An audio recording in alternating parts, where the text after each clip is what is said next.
Burger king में live location कैसे add करें। अब बर्गर किंग ऐप में लाइव लोकेशन ऐड करना चाहते हो तो इस वीडियो को पूरा देखना।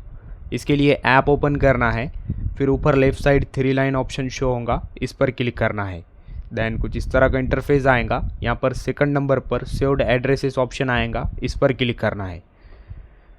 फिर कुछ इस तरह का इंटरफेस दिखाई देगा। ऊपर ऐड एड्रेस ऑप्शन आएगा या ऐड न्यू एड्रेस ऑप्शन आएगा, इस पर क्लिक करना है।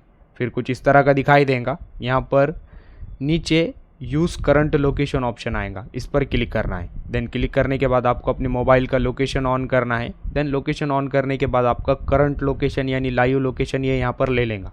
देन नीचे आपको अपना लाइव लोकेशन दिखाई देगा। फिर कंफर्म लोकेशन पर क्लिक करना है।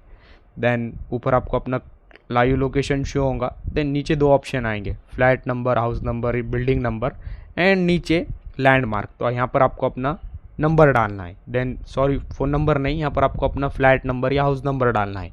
देन नीचे लैंडमार्क डालना है। फिर अगेन नीचे यहाँ पर सेव एड्रेस ऑप्शन आएगा, सेव एड्रेस पर क्लिक करना है। क्लिक करने के बाद आपका एड्रेस सेव हो जाएगा। वीडियो इन्फॉर्मेटिव लगा तो लाइक करना।